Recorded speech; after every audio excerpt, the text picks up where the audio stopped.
Hello everybody and welcome to another PCOS Girl Live. Today I am coming to you from outside because it's a gorgeous day and I am just waiting. We are going to be chatting with Julie Duffy Dillon, Food Voice RD, today about all things nutrition, PCOS, advocacy, and health at every size. So bear with me for 1 second while I get Julie on here.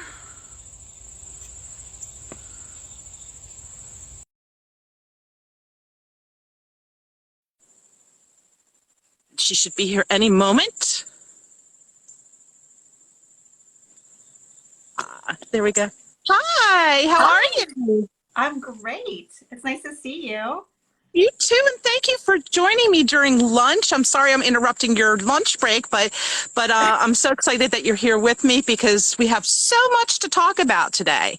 Well, actually, I just finished. I made sure to fuel before because I wanted my brain to actually have the energy to bring it. Awesome.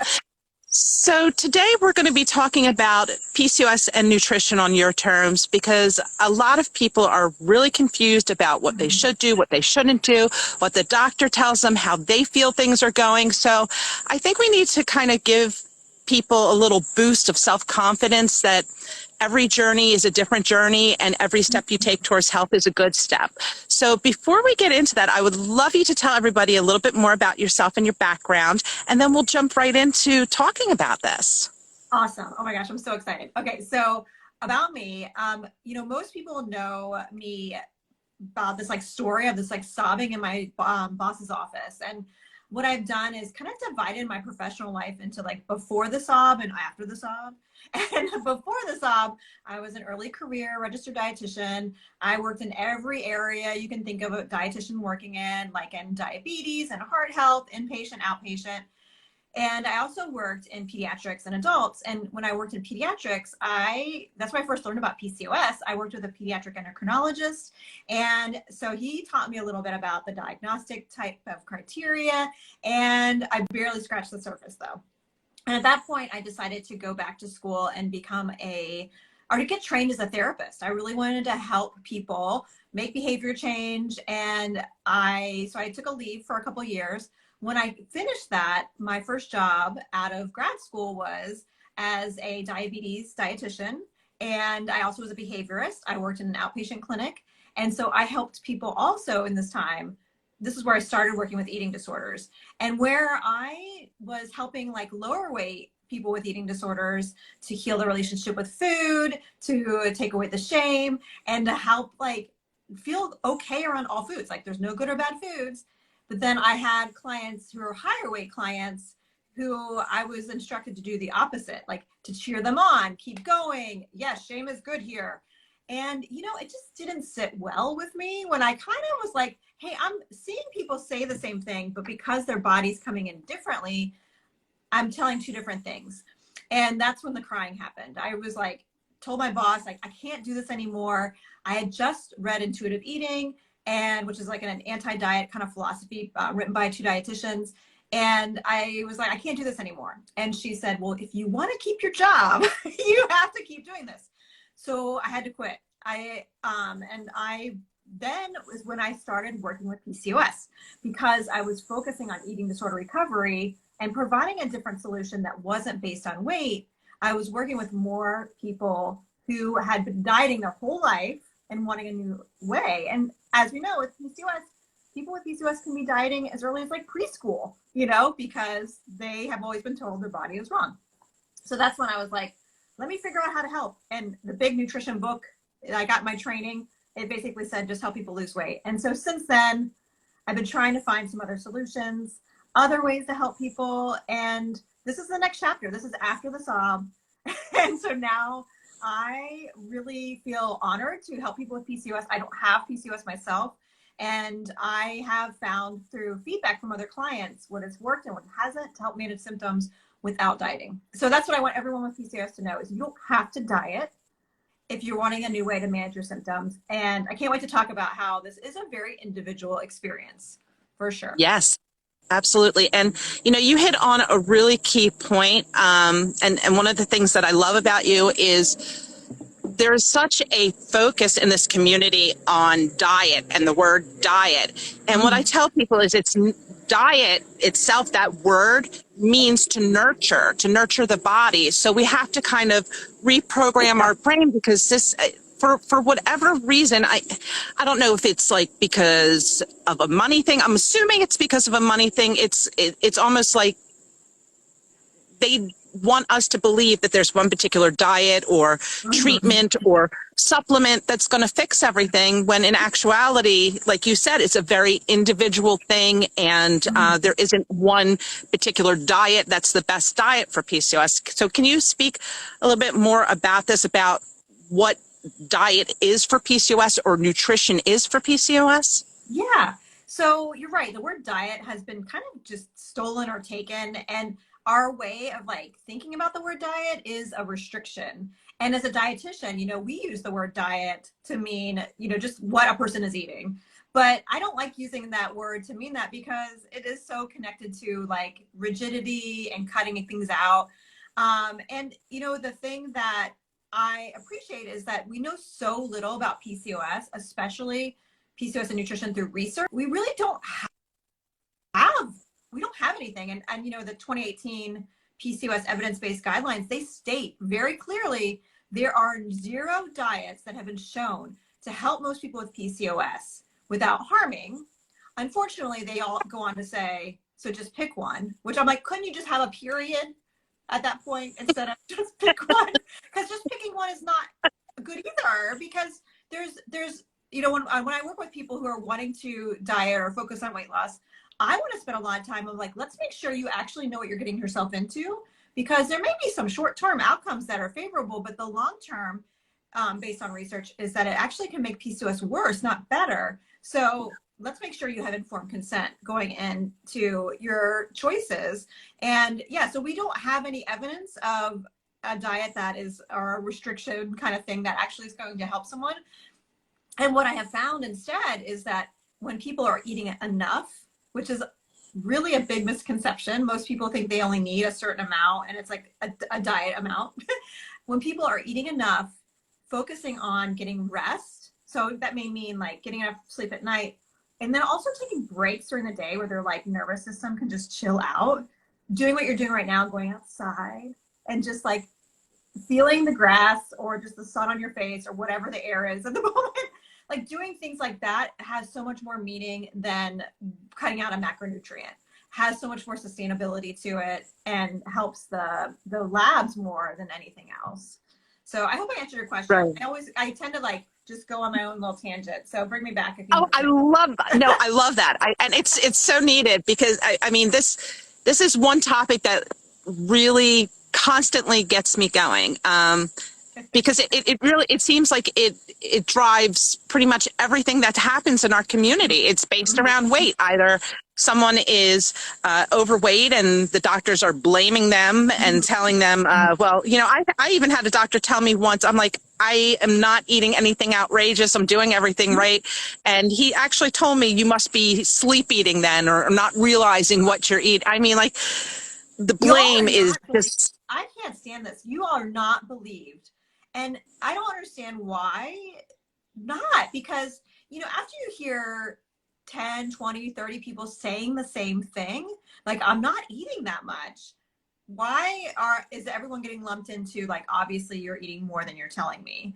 And, you know, that's really because as medical providers and healthcare providers, we have a lot of issues with our judgment, you know, with assuming things based on looks. And, you know, if I could get anything out of a provider that works with people with PCOS, or any human really, is like, stop assuming and believe your clients, your patients, when they tell you. And even more, like, even just asking, like, hey, how's your eating?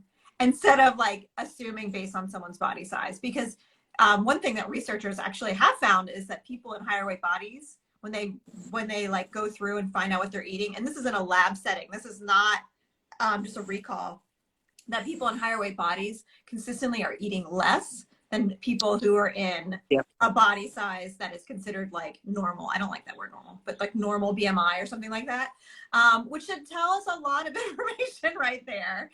Yeah. you know, so many different things that we can get from that. So stop assuming, you know?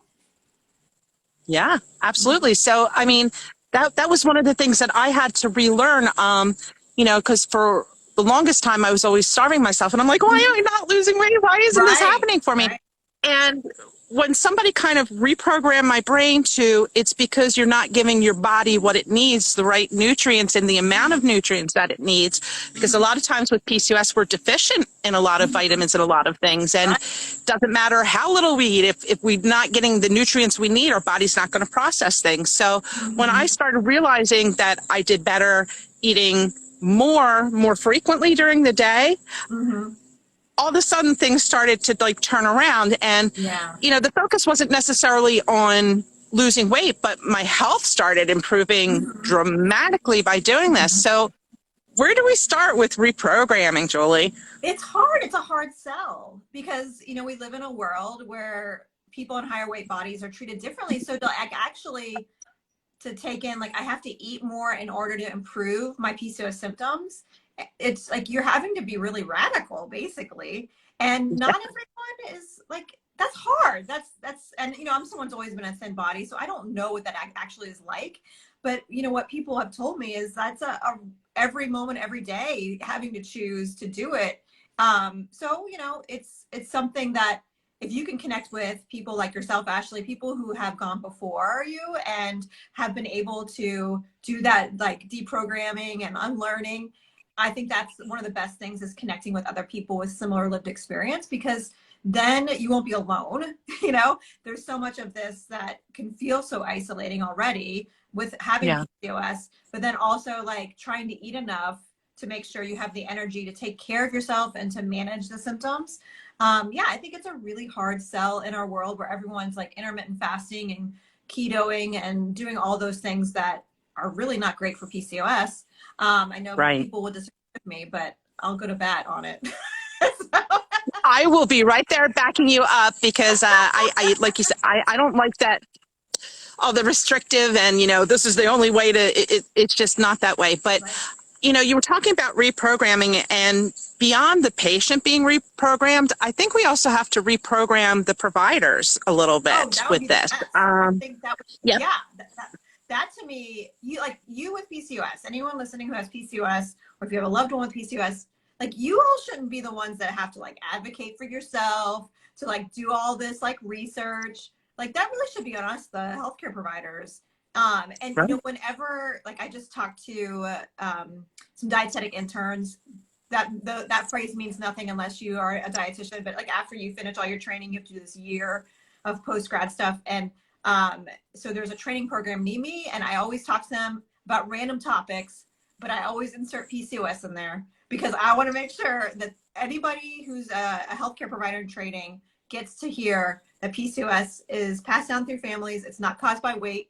It's not caused by what they eat, and believe them. The four things they always have to know. So, you know, as a healthcare provider, I think that's our duty, is to cause less harm. And yes, so the big change, like my thing that I think is, like, as individuals, we can't fix PCOS healthcare, but together we can.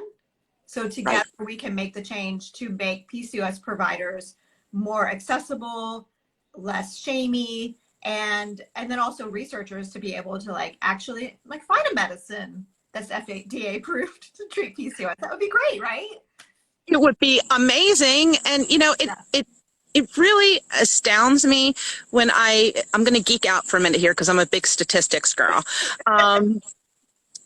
that 6% of both men and women have diabetes. And we know how much research and how much education and how much information is out there for diabetes. And then you look at PCOS, which is 26% of women assigned female at birth, up to 26% in some countries. Nobody knows what it is. Nobody knows the cause of it. Nobody has a treatment for it. Nobody understands it. Providers are really not well educated in it. So I don't know what the solution is beyond what we're doing and keep pushing forward. And unfortunately, like you said, the burden has been put on the patients to advocate. And until I guess they really start picking up on this, we need more voices. We need people to get out there and advocate, share your stories, join things like PCOS Challenge, PCOS Advocacy Day, because it matters. And when we come together as a community, our voices are amplified when more of us are speaking up. Yeah. So let's talk a little bit more about this provider thing, because one provider whom I'm going to be doing a live with later this month told me that in her training as a general practitioner, they literally spent 1 hour on PCOS. 1 hour. I mean, I'm grateful for at least an hour, but Right. What do you think as a provider yourself can be done to help with educating more about PCOS? Oh, let's see. So, well, one thing I can tell you, my own experience is when my first job, I worked at a really big teaching hospital. And so there are medical students, and I was a new pediatric dietitian. And there was an adult dietitian and a pediatric dietitian. We were each told we had to go to the medical school and teach the first year medical students about nutrition. And so they got 1 hour on adult nutrition and 1 hour on pediatric nutrition. And so they got 2 hours total, and that made the national news because these medical students were getting nutrition education, but they got 2 hours total. So like, so that's like nothing. And, you know, there's so much that needs a change to unpack. Like, I think there's problems with how people even consider what PCOS is. Like, I think part of why providers, especially like medical doctors and PAs and medical providers, why they're taught so little about it is because they think it's a reproductive issue. And, Thank you. and only during reproductive age, and only affects women.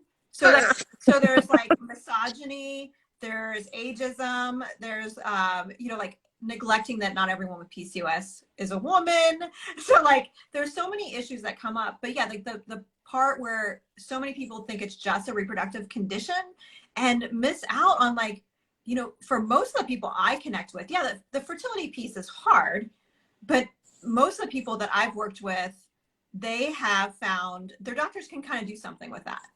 But it's all the other stuff, like the metabolic sides of PCOS, of course, as a dietitian, I get to hear a lot about, but also the psychological consequences of it. You know, those are really, really big and important. And I'm sure you've heard this too, but like so many people tell me, like, their really first sign of PCOS was some kind of mood stuff going on right around puberty or right before. Definitely. And so if our medical providers or pediatricians knew this, that would be super helpful, even though you can't really diagnose it then, but still, like, it would be super helpful just to be able to start educating folks, especially if they have a family history of it, you know, to be like, hey, this could be happening. So, and I would say, like, make sure you teach them how to not diet, teach them how to not yo-yo diet, teach them how to be okay in their body no matter what it looks like, the size, and all those things. Like, get that stuff, that foundation just laid down, because living with PCOS is hard. And if I can help people not begin to diet, that sets up so much more to help keep insulin and inflammation lower. Yeah. Yeah. You know, I am with you on one thing, and I went like this because it's nails down, like nails down chalkboard when I hear it. Whenever I hear the phrase women of reproductive age associated with PCOS, it makes me want to pull out every hair on my head. And here's why, gang. Here's why. I'm going to get on my soapbox for a second. Because reproductive age women is generally ages 15 to 44. First of all, there are girls as young as 8 years old who start puberty and who may start seeing signs of PCOS. And the earlier we're able to identify this and to treat, the better outcomes they're going to have later in life. Now, what happens after reproductive age? Okay, you stop being reproductive age, but where does the PCOS go? Where do you think it goes? It is lifelong. It doesn't disappear. There isn't a magic fairy wand that goes poof. Now you no longer have PCOS after reproductive age. it's with you. I can tell you, I am a woman who is in menopause right now. My PCOS symptoms are harder to manage at this point in my life than they were during the reproductive years. Trust me on this, folks. So we need to redefine that. Secondly, putting people in that box, a lot of times there's not a lot of diversity as far as sexual orientation. You know, and not everybody identifies as a female. So if somebody comes into an office and they say I'm non-binary or, you know, or transgender, then the doctor might look at them and say, okay, well, you don't have to worry about PCOS then. Yes, you do, because it is endocrine, not reproductive. And they are entitled to the best care practices just like anybody else. Lastly, we're not getting the message out and not providing the care to diverse communities. So African American, Asian. A lot of these are kind of just brushed under the rug again because most of it is focused on reproduction and IVF and all this stuff, and we're missing the big picture. Okay, taking a deep breath, got it out of my system. So I'm so glad that you got on that soapbox. Keep it handy so you can step on it whenever you need to, because like this is a really big deal, and it also is a small thing to adjust to help people just access care. So why not just do these simple things like saying women and people with uteruses, or females assigned female at birth, like just doing little things. It helps people to feel less trauma and access more healthcare, which in the end helps everybody's health, you know? absolutely. Yeah, so I'm glad that it's your soapbox. And the reproductive age thing too, I would love to add something if that's okay. Yeah, please do. Big, that like, if there's like the most common person with PCOS I work with, it's someone who is in their 40s, 50s and beyond. It's probably because I'm almost 50. So like, but the PCOS experience, like what you just told me, is what is in the little bit of research we have is what I'm reading is like, you know, the reproductive side, like the heavy periods, as the periods go away, of course, that's going to be going away. So if you are chronically anemic, you may actually feel like not as tired, but the rest, like the insulin, the inflammation, the cholesterol, triglycerides, sleep disorders, and anxiety and depression, those tend to worsen going through menopause. And they do for everybody. But there's some things that are worse with PCOS, and that's like triglycerides and LDL cholesterol and insulin, of course. So, you know, everybody going through menopause is going to have like some sleep issues and things like that, and more mood disorder stuff. But, you know, with PCOS, you already are high risk for those. So you'll probably see them increase too. But yeah, so finding ways to help lower insulin and inflammation without dieting is what for many people is the kind of like the way that they find to help manage some of those symptoms. But some of them are just, some people just can't find like a magic thing because, you know, there's no cure for this. And so it's like a big thing that I believe, I don't know what you think about this, Ashley. I don't know if I've ever heard you talk about this, but like, you know, I consider PCOS a chronic condition. Like this is just something that like you'll live with your whole life. And so some things may just stay harder, and that doesn't make you less than a person. That doesn't make you less deserving of healthcare. Like that's a big kind of like conversation about like how able your body is. And like, even if you are not as active because you can't be, you still deserve like to be treated with dignity, you know? Absolutely. And that's absolutely. Yeah. Health more than anything, you know? I agree. And, you know, there's also some debate and questioning beyond PCOS being a chronic illness that it might actually wind up being something more autoimmune. Yeah. So yeah, I mean, we're in it for the long haul, gang. I'm sorry to say that. But, you know, go ahead. But the best thing to do is just get the proper information from providers like Julie, who, let me tell you something, I don't know another person that advocates as hard as you do to ensure every patient is heard and gets treated respectfully. And I am so grateful to you for that, because we need more voices like that. And I would love for you to talk a little bit more about the patient experience as far as changing your perception of yourself and how profoundly that impacts your health. Let me think about this for a second. Okay. Changing your perception of yourself. So let me get a follow-up question. So would you say, kind of, because what I'm thinking about with that is like, instead of I need to fix myself, is that what you're kind of leading at? Okay. Yes. Because that is a really big deal to me. And first of all, thank you for those really kind things that you said about how I advocate, because that's what I'm wanting to do. And I don't know, it just feels like what I need to be doing. It's like the work I'm here to do. So I'm glad that it's resonating in that way. And because of how, like we were talking about earlier about medical care and healthcare providing, and like even as a dietitian, how I provide things, how I'm trained to provide intervention is that the individual needs to be fixed. Here's the information, carry on. And something that I think is really important is that we don't know enough about PCOS compared to other conditions, syndromes, diseases, illnesses.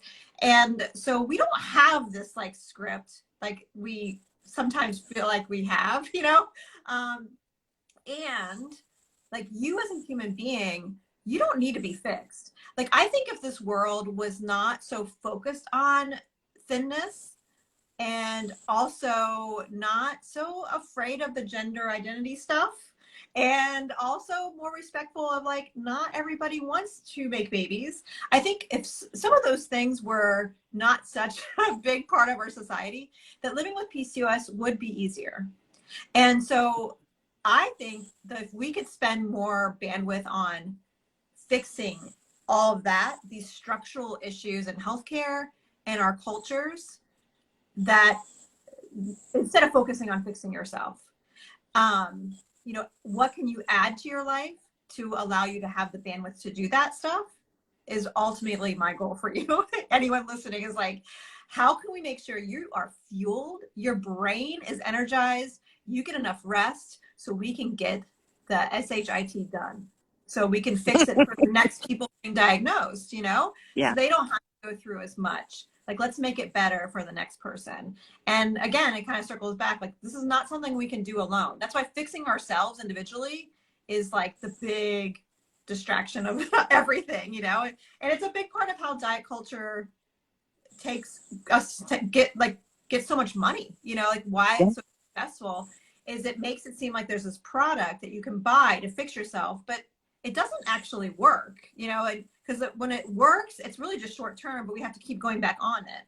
And, you know, I always say if diets work, why do we have to keep going back on them? You know, like they should be one and done, or maybe two and done. But instead, they've kind of like gotten into this like, they got this like lucky kind of deal where they don't have this, you know, if we buy anything else that doesn't work, we take it back, right? If your car doesn't work, after like a couple days, do you just deal with it? You know, no, you go to the dealership and be like, you sold me a lemon, you know, give me something different. And somehow diets have gotten away with it. And so if you can find a way, anyone listening, especially with PCOS, to like not focus on fixing you, instead, how can we help everyone along? I think it's going to help your insulin and inflammation and your PCOS symptoms more than anything else. You know, more Absolutely. we can help the community feel connected, less ashamed, less isolated, and let everyone's stories be heard, including yours. You know, like let your story be heard, then it brings it really out in the open. Yeah. Yeah, I agree with you 1000%. You know, I've been advocating for 23 years now for PCOS. And I have to keep reminding people, you know, I didn't come into this because I had a special skill set or because my voice was stronger than someone else's or I had connections somewhere to, you know, become an advocate. It's really a desire to see change and putting yourself out there enough to be that change. anybody can be an advocate, and it starts with sharing your story, opening up, working with providers as partners who understand us, who understand this community, and just us continually getting that message out there until it catches on. So I encourage everyone to get involved. I'm going to put a little plug in. PCOS Challenge has opened up registration for PCOS Advocacy Day 2023. It's going to be March 2nd, 2023. It's going to be virtual this year, so everybody can make it. So I encourage everyone to join, because we want to see this year, we want to see all 50 states and territories represented. So you can talk to Congress and talk to them about a lot of the stuff that we were talking about today and what needs to change. And a lot of times it's just, again, sharing your story. Advocates like myself that geek out with the statistics will be there to help you and to guide you along. Just come share your voice, share your story.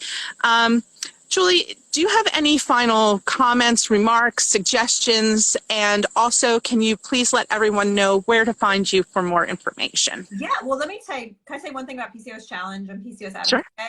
Because I hesitated to do it for many years. I kind of was getting nervous to think about talking to people like senators and stuff.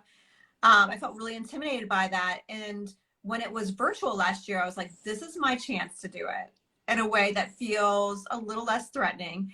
I was blown away by how accessible it was to the talking points are laid out for you.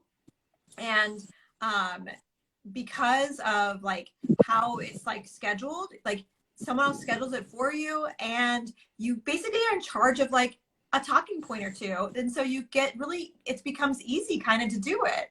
And I loved being a part of it. It felt so impactful. I encourage, now it's like the thing that I always want people, if I, like anybody joins a program of mine, I'm like, this is when PCOS Advocacy Days can happen. And this is where we can like get that funding so there can finally be a medicine for PCOS that's FDA approved. And like, just so people can include the right language in bills. I mean, I learned so much, and I feel like, okay, if it was in person, I could do it now. Like, you know, but it's still virtual. Absolutely. So take advantage of it as while it's virtual. And so yeah, that's that.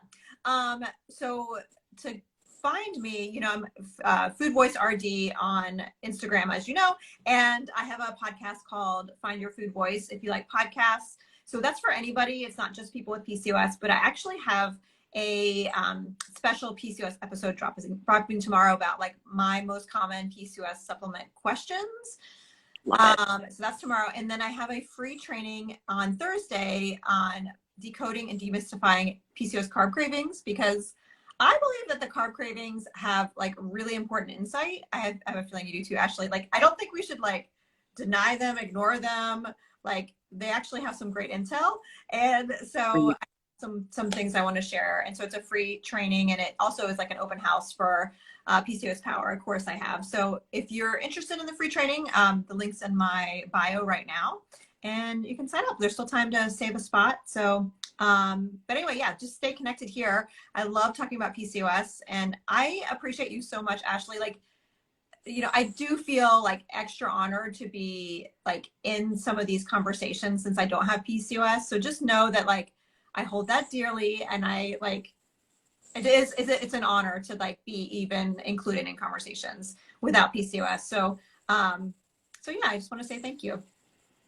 Oh my God, you are more than welcome. And like I said, if there has ever been a strong voice for the community, you have been there along the way. So I thank you for that, and I appreciate you. And really enjoyed speaking with you this afternoon. And I know there's like so much more that we can talk about, and I hope that you will join me again so we can talk about some other topics. Yay. Great. And the PCOSgurl Live Series is going to continue this week and next week. We still have a lot to learn and a lot to do, gang, so please make sure to tune in. And I will be posting more information in the live is going to be on my feed forever. So if you missed it, or you know you want to share it with other people, please let them know that it'll be there, and I will add in all of Julie's information so you guys can reach out to her and follow her and her podcasts. Thank you so much, everyone. Thank you again, Julie, for joining me this afternoon. Have a wonderful rest of the week, and I will be talking to you soon.